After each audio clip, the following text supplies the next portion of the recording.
केशव गुर्जर के साथ दो इनामी डकैत चढ़े पुलिस के हत्थे। धौलपुर पुलिस ने डकैत केशव गुर्जर के भाई नरेश गुर्जर और बंटी पंडित को दबोचा है। दोनों डकैतों से भारी मात्रा में अवैध हथियार बरामद किए गए हैं। दोनों डकैतों पर 10-10 हजार का इनाम भी घोषित किया गया है। एसपी धौलपुर धर्मेंद्र सिंह के नेतृत्व में इस कार्रवाई को अंजाम दिया गया और फर्स्ट इंडिया सबसे पहले सुपर एक्सक्लूसिवली तस्वीरें आपको दिखा रहा है और ऐसा लग रहा है मानो डकैतों का ऑपरेशन ऑल आउट पुलिस ने शुरू कर दिया है। मेरे सहयोगी सत्यनारायण जुड़ चुके। सत्यनारायण, ऐसा लग रहा है कि नए साल के पहले महीने के अंत के दौरान जो तस्वीरें दिखाई दे रही है, पुलिस में जोश हाई है और अपराधियों पर धरपकड़ इस तरीके से की नारा है, आमजन में विश्वास, अपराधियों में डर। बिल्कुल देखिए, बड़ी सफलता है पुलिस की, जहां कल केशव गुर्जर 1,15,000 रुपए का इनामी बदमाश जो काफी सालों से फरार कर रहा था उसको दबोचा गया। वहीं आज जब फर्स्ट इंडिया ग्राउंड जीरो पे पहुंचा है तो उसी दौरान ये कार्रवाई चल रही थी, जहां पर केशव गुर्जर का भाई 10,000 रुपए का इनामी नरेश गुर्जर और साथ में उसका साथी पंडित रवि पंडित, उसके साथी, उन दोनों को दबोचा है। उनके पास से भारी मात्रा के अंदर जो हथियार है वो बरामद किए गए हैं। लेकिन इस पूरी जो घटनाक्रम हुआ, कार्रवाई हुई, उसका फर्स्ट इंडिया गवाह बना है। एक्सक्लूसिव विजुअल हमने अपने कैमरे में कैद किए, हमारे दर्शकों को दिए कि हम दिखा सके कि सरकार पुलिस की टीमें काम करती है भीड़ों के अंदर, डांग क्षेत्र में जहां पर जान का पल पर खतरा रहता है, उस जगह धौलपुर पुलिस ने ठान लिया है कि किसी प्रकार किसी भी तरीके से आतंक का अंत करके रहेगी। कल जहां केशव गुर्जर को गिरफ्तार किया गया, वहीं अब पुलिस को सफलता मिली है। जो दो साथी हैं, उसके भाई और उसका साथी को गिरफ्तार किया गया है। दोनों 5-5 हजार रुपए के इनामी डकैत हैं। ये एक्सक्लूसिव दृश्य आप जो देख रहे हैं, पुलिस ने अपनी जान पर खेलकर आज इन दोनों बदमाशों को यहाँ से दबोच लिया है। खुद मनीष शर्मा यहाँ मौजूद है, सीओ बाड़ी, इनका साफ करना कि किसी भी तरीके से आतंक का खात्मा करना इनका प्रथम उद्देश्य है। ये देखिए, ये जो बदमाश हैं, केशव गुर्जर का एक भाई है और दूसरा बंटी उसका दोस्त है। ये वो टीम है जिन्होंने इन दोनों को यहाँ पर दबोचा है। फिलहाल मनीष शर्मा जी, हम हर साथ उनसे बात करने का प्रयास करेंगे। पूरे दिन से सर्च ऑपरेशन चलाया गया, उसके बाद में इन दोनों को पुलिस टीम ने घर दबोचा। जो सीओ बाड़ी है मनीष शर्मा, उनसे बात करने का प्रयास करेंगे। सर, एक बड़ी कार्रवाई कल से जारी है, केशव गुर्जर पकड़ा गया, उसके बाद में ये दोनों किस प्रकार कार्रवाई की गई, जानना चाहिए। ये हमारे एसपी साहब के सघन अभियान जो चलाया गया उनके द्वारा, उसका प्रयास का नतीजा है। पिछले 6 महीने से जब से वो आए हैं ज़िले में, तब से निरंतर इस चीज़ के लिए प्रयासरत हैं। पूरी डीएसटी टीम, क्यूआरटी टीम और बाड़ी व्रत का जो भी है, सभी मिलकर प्रयास कर रहे हैं। कुछ इसमें आरएसी के भी जवान हैं और उसको जो जहाँ रहता है वो जगह, उसके हर ठिकाने पर दबिश दी गई और उसको मजबूर किया गया, तब जाके कार्रवाई हुई है। अभी कौन गिरफ्तार किया गया? अभी एक तो बंटी पंडित को गिरफ्तार किया है और एक इसको किया है नरेश गुर्जर, इसका भाई है। नरेश गुर्जर इसका भाई है? हाँ। कितने भाई इसके बाकी जो गिरफ्तार नहीं हो पाए अभी तक? अभी शीशराम बाकी है, एक छोटू उर्फ गब्बर और एक मुकेश बाकी। सर, आपके आईजी साहब का कहना है कि आतंक का अंत करना उद्देश्य है, आपका उद्देश्य क्या है? हमारा उद्देश्य है हमारे आईजी साहब की जो मनोभाव हैं उनको पूर्ण करना। आईजी साहब हमको पूरे टाइम मोटिवेट करते रहे, लगातार हमसे संपर्क में, हमको पूछते रहते थे हमेशा किस तरह से कर रहे हो, क्या कर रहे हो। उनका पहला सवाल यही होता था, तो हमने कोशिश की है कि उनकी भावनाओं पर खरे उतरें। तो ये वो राजस्थान पुलिस की वो टीम है जिन्होंने आतंक का अंत करने की ठानी है। बता दूं आपको कि जो केशव गुर्जर, जिसका आतंक पिछले कई सालों से राजस्थान ही नहीं अपितु मध्य प्रदेश और यूपी के अंदर था, उन्हीं के आतंक को ख़त्म करने के लिए जिसमें ठानी है और लगातार एक के बाद एक जो डकैत थे उन्हें गिरफ्तार किया जा रहा है। उम्मीद करते हैं राजस्थान पुलिस की ये जो टुकड़ी है इसी प्रकार कार्य करती रहेगी, जिससे कि आतंक का अंत पूर्णतः राजस्थान से हो सके और एक बार फिर से राजस्थान के अंदर अमन चैन कायम हो सके। मेरे साथी Satyanarayan Sharma, first India news, Dholpur. तो सुना आपने किस तरीके से पुलिस ने इस कार्रवाई को अंजाम दिया और कार्रवाई को अंजाम जिस दौरान दिया जा रहा था, फर्स्ट इंडिया बाकायदा उस वक्त मौजूद था ग्राउंड जीरो पर। फर्स्ट इंडिया की टीम मौजूद थी, हमारे सहयोगी सत्यनारायण वहां पर मौजूद थे। न सिर्फ इस पूरी कार्रवाई को जब किया जा रहा था उस दौरान फर्स्ट इंडिया का कैमरा वहां मौजूद था, बल्कि किस किस को पुलिस ने गिरफ्तार किया है ये भी सबसे पहले फर्स्ट इंडिया के कैमरे में ही कैद हुआ है।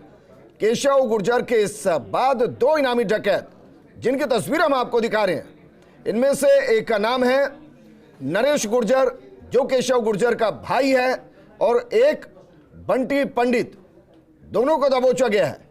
फर्स्ट इंडिया सबसे पहले एक्सक्लूसिवली न सिर्फ तस्वीरें दिखा रहा है बल्कि ग्राउंड रिपोर्ट भी आप तक पहुंचा रहा है और ऐसा लग रहा है कि बिहाड़ों में एक बार फिर से दस्यू गैंग पर,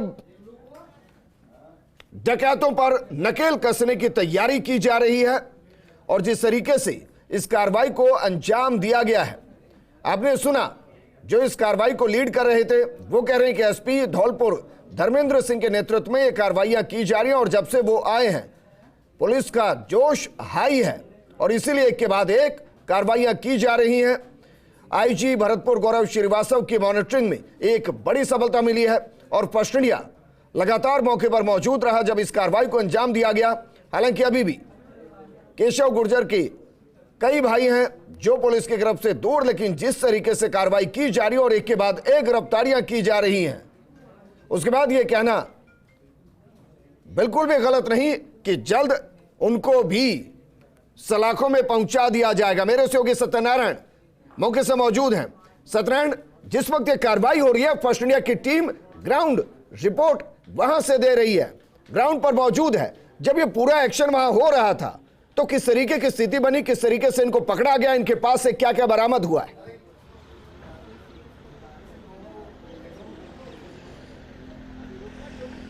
देखिए, बताना चाहूँगा आपको, जब हम यहाँ पर आए थे तो हमको डर था कहीं ना कहीं इस पूरे ऑपरेशन में कहीं हमको कोई हानि ना हो जाए, एक मन में डर था। लेकिन जो राजस्थान पुलिस थे उसके जवान हमारे साथ ही, देखिए अभी भी जो गाड़ियाँ हैं निकल रही हैं यहाँ से। खुद मनीष शर्मा जी जो उनके पूरे लीड इंचार्ज रहे वो हमारे साथ हैं।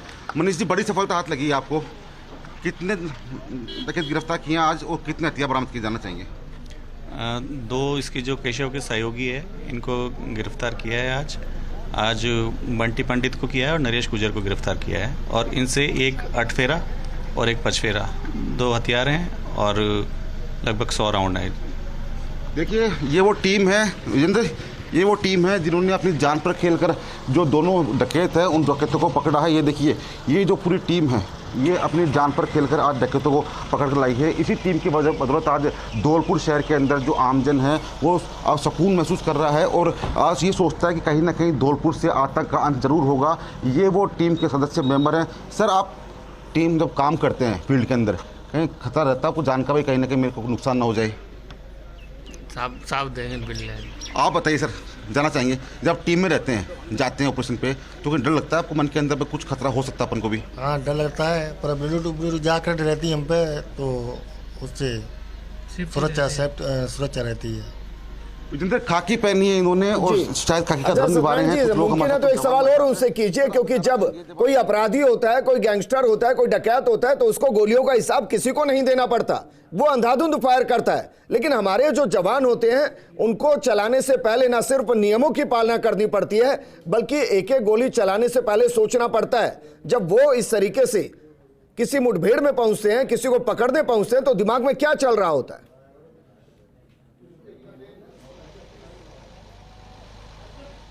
बिल्कुल, हम जो मनीष जी हैं जो इस पूरे ऑपरेशन के इंचार्ज है उनसे बात करने का प्रयास करेंगे। मनीष जी, एक चीज़ जानना चाहेंगे आप अगर नीचे आ सको तो। ये देखिए, मनीष शर्मा जी हैं और योगेंद्र जी साथ में है। एक मनीष जी, अगर पुलिस की बात करें हम तो पुलिस को एक एक गोली का हिसाब देना पड़ता है, लेकिन जो अपराधी होते हैं उनको किसी का नहीं देना पड़ता गोलियों का हिसाब। इसको लेकर क्या करना चाहेंगे सर? इसको लेके ये कहना चाहूँगा कि पुलिस हर चीज़ के लिए प्रतिबद्ध है और अपराधी के पास तो कोई बाउंडेशन ही नहीं है, उसको कोई और छोड़ नहीं है, वो कहीं भी भाग सकता है। हमको हमारे दायरे में रह के काम करना पड़ता है। हमारे लिए सब चीज़ों की लिमिट है, उनके लिए खुला आसमान है, उनको कोई चैलेंज करने वाला नहीं है। तो हमारा यही उद्देश्य है कि हम अपने कार्य में सफल हो और ऐसे जो दुस्साहसी हैं उनको पीछे खदेड़ दें। सर, आप जब ऑपरेशन में जाते हैं फील्ड के अंदर, कई मन में डर रहता है कहीं ना कहीं पीछे सर कुछ खतरा रहता मन में?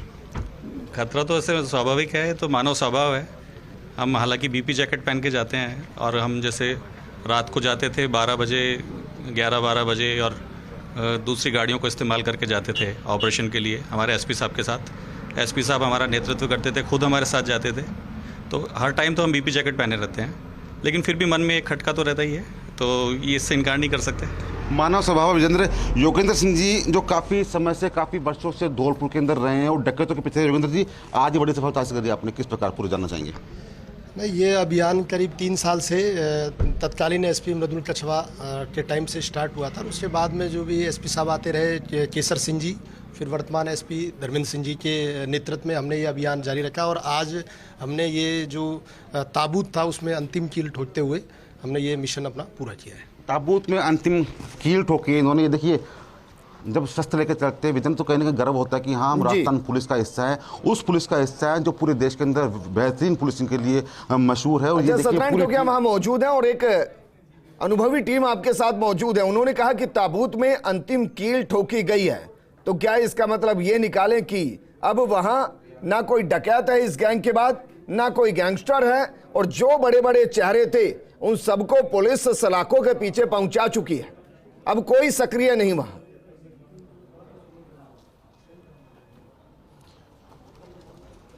योगेंद्र जी, आपने एक बात कही कि ताबूत में अंतिम कील ठोकी है, तो क्या मान लें कि धौलपुर शहर अब बदमाशों से, गैंगस्टर से, डकैतों से सफाया हो चुका है?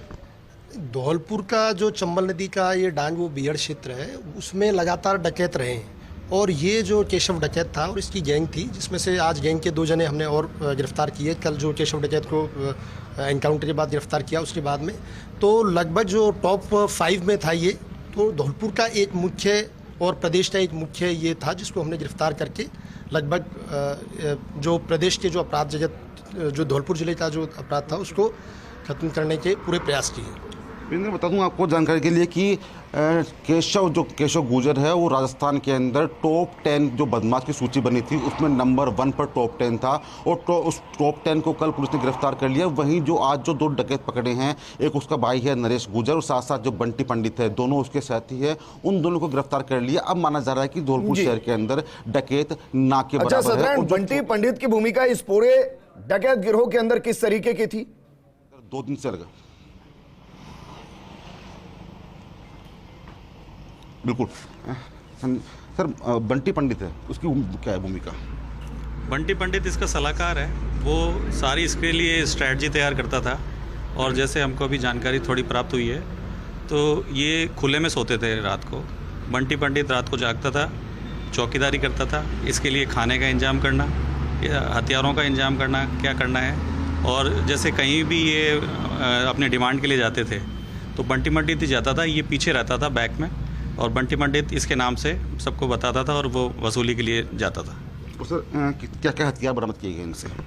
इनसे एक कटफेरा बरामद किया गया है जो सेमी ऑटोमेटिक हथियार है, और एक पचफेरा बरामद किया गया है। कारतूस लगभग 100 के आसपास है। बड़ी बात है कि 100 से अधिक। एक और चीज, क्योंकि केशव गुर्जर के बारे में जितनी जानकारियां, उसमें एक जानकारी महत्वपूर्ण यह है कि वो डरपोक किस्म का डकैत था। जरा पुलिस से बात कीजिए, क्या ये सच है? क्योंकि उनकी तो सीधे सामने हुए हैं, पैर में भी जब गोली मारी गई सुना कि गिड़गिड़ाया।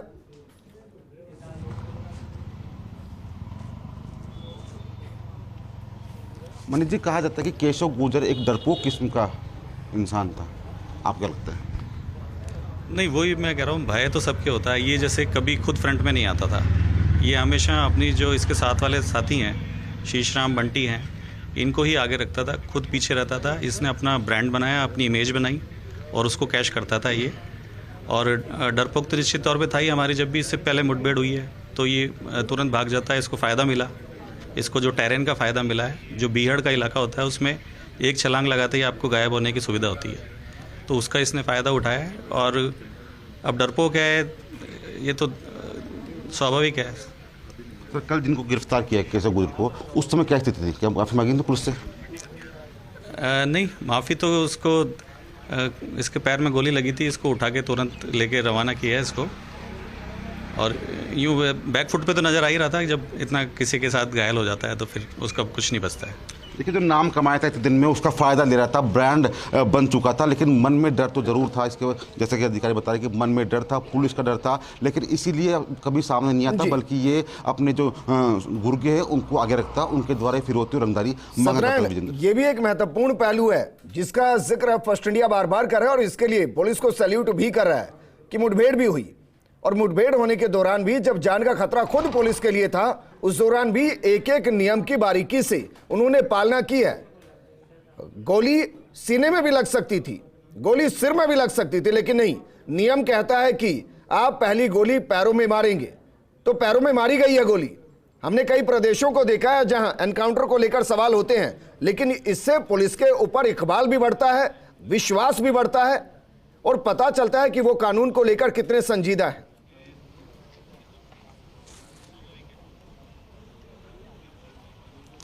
बिल्कुल विजेंद्र, मैं बताना चाहूँगा आपको, राजस्थान पुलिस शायद इसलिए इसको नाम दिया गया है। मनीष जी, पुलिस जानती है कि अगर सीने में गोली मारेंगे तो मर जाएगा, इसलिए गोली पाँव में मारी गई। अगर ये विदेश में होता तो सीने में गोली मार दी। कहीं ना कहीं नियमों से बंधे हुए हैं हम। बिल्कुल, निश्चित तौर पे नियमों से बंधे हुए हैं। इस चीज़ का हमारी ट्रेनिंग में भी सिखलाई दी जाती है कि कभी भी गोली मारनी है तो पैरों पे ही मारनी है। ऐसी कोई स्थिति आ जाती है तो हम ये कोशिश करते हैं कि कम से कम बल प्रयोग इस्तेमाल करते हुए अगले को काबू में कर सकें। लोगों से क्या अपील करेंगे सर आप? लोगों से मैं यही अपील करूंगा कि सोशल मीडिया पे जो लोग इनको फॉलो करते हैं वो इनको अनफॉलो करें और इस तरह के जो आपराधिक तत्व हैं उनको ज़्यादा हीरोइज्म उनका नहीं करें, और ताकि इनका खात्मा हो। और हम आगे भी राजस्थान पुलिस इसी कड़ी को आगे बढ़ाएगी और हमारे एसपी साहब और आईजी साहब के नेतृत्व में हम किसी भी चुनौती से निपटने के लिए तैयार हैं। विजेंद्र, ये कहना है किसी भी सत्यनारायण जी, क्योंकि हम जानते हैं कि उनके पास वक्त कम होगा, उनको बहुत से काम है, लेकिन अंतिम सवाल और अगर मुमकिन है तो उनसे लीजिए कि जो बंटी पंडित जिसके बारे में कहा गया कि वो सलाहकार भी था, चौकीदार भी था, फाइनेंसर भी था, हथियारों को सप्लाई करने वाला, जुगाड़ करने वाला भी वही था, तो जो इनसे 8 फेरा और 5 फेरा और 100 कारतूस बरामद हुए हैं, वो कहां से आए? कहीं ऐसा तो नहीं कि राजस्थान के अंदर भारी मात्रा में सप्लाई अवैध हथियारों की हो रही हो? वहां तक पहुंचना भी जरूरी है।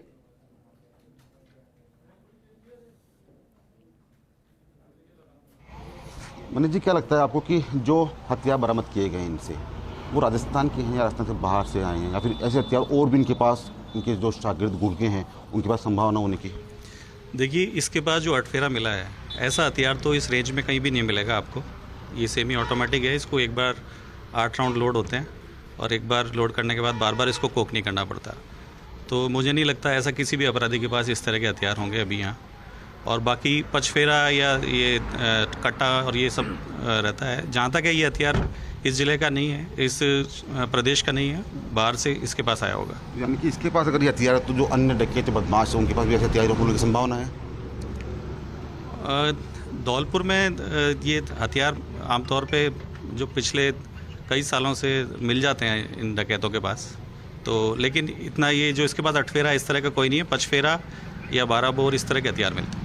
विजेंद्र, चाहे डकैत कम पढ़े लिखे हों, लेकिन जो इनके पास हथियार है वो ऑटोमेटिक है। एक बार लोड करने के बाद उसको बार बार लोड नहीं करना पड़ता। एक साथ 8 गोलियां वो चला सकता है विजेंद्र। बिल्कुल सत्यनारायण जी, और ध्यान होगा कि हमने बाकायदा एक स्टोरी भी चलाई थी कि राजस्थान के अंदर अवैध हथियारों की सप्लाई तेजी से बीते कुछ सालों में बढ़ी है। क्या ये कभी ट्रैक हो पाए कि ये उत्तर प्रदेश से आ रहे हैं, गुजरात से आ रहे हैं या फिर बिहार से आ रहे हैं?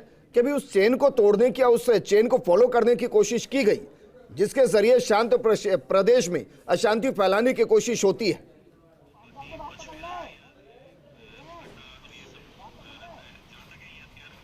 बिल्कुल विजेंद्र, एटीएस और एसओजी लगातार ऐसे ऑपरेशन चलाती है प्रदेश के हर जिले के अंदर, जिससे कि जो अवैध हथियार है, जो तस्करी हो रही है, उनको रोका जा सके और मेन जो अवैध हथियार तस्कर है उन पर अंकुश लगाए जा सके। लेकिन ये जो ट्रेंड चलता आ रहा है कि हाँ, शहरों के अंदर हथियार आते हैं, उसके बाद उन हथियारों से वारदात को अंजाम दिया जाता है। लोकल पुलिस, चाहे वो DST हो, चाहे वो QRT हो, हमेशा कार्रवाई करती है, जो आरोपी गिरफ्तार भी करती है। लेकिन कानून कहीं ना कहीं काफ़ी इसके अंदर कमज़ोर पड़ता है, उसको जल्दी मुक्ति मिल जाती है कारागृह से। ऐसे में ज़रूरत है कानून कड़ा किया जाए, जिससे कि ऐसे हथियार तस्करों को और उन हथियारों को काम में देने वाले अपराधियों के खिलाफ कड़ी से कड़ी कार्रवाई की जा सके और लंबे समय के लिए वो जेल में रह सके।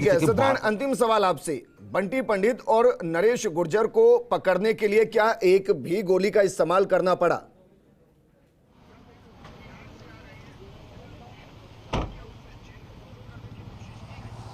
मनीष जी, एक अंतिम सवाल आपसे कि क्या बंटी पंडित और जो साथी है उसको पकड़ने के लिए गोली का इस्तेमाल करना पड़ा आज? हाँ, हमने 8 राउंड फायर किए हैं आज और 8 राउंड के बाद उसको योगेंद्र जी ने चैलेंज किया था, उसको सरेंडर करने के लिए कहा था, तो वो अपने हाथ ऊंचे करके आ गए थे। आपने देखा था वो माला जो है वहाँ से बाहर निकले थे, लेकिन फिर तुरंत भागने की कोशिश की, तब उनको फिर दबोच लिया गया। वीरेंद्र 8 राउंड फायर किए, उसके बाद में दोनों डकैतों ने अपनी जान को देखते हुए सरेंडर कर दिया और हथियार पुलिस को सौंप दिए। फिलहाल जो दोनों बदमाश हैं वो पुलिस की गिरफ्त में है। जो हमारे जो आगे जो गाड़ी खड़ी हम दिखाना चाहेंगे आपको, उस गाड़ी के अंदर वो बंद है क्योंकि सुरक्षा की दृष्टि से उनको बाहर नहीं ला सकते। लेकिन ये देखिए सबसे आगे जो गाड़ी है उस गाड़ी के अंदर दोनों बदमाशों को रखा गया है कि अगर उनको उतारा जाए तो कहीं ना कहीं उनके साथी यहाँ पर आ सकते हैं। तो शायद इसीलिए बंद गाड़ी के अंदर को रखा गया है और उनको अब ले जाकर इनसे पूछताछ की जाएगी कि हथियार वो कहाँ से लेके आए थे और उनके साथी कौन कौन ऐसे हैं जिन्होंने आपराधिक वारदातों में लिप्त रहे हैं। विजेंद्र, बिल्कुल सत्यनारायण, शुक्रिया तमाम जानकारी हमारे साथ साझा करने के लिए और पूरी पुलिस टीम को फर्स्ट इंडिया की तरफ से आभार, क्योंकि जिस तरीके से कार्रवाई कर रहे हैं ये राजस्थान पुलिस का ध्येय है, आम जन में विश्वास और अपराधियों में डर। अगर इसी तरीके से उनको पकड़ा गया तो यकीनन विश्वास बढ़ता है और डर पैदा होता है। एक छोटे से ब्रेक के लिए रुक रहे हैं, जल्द हाजिर।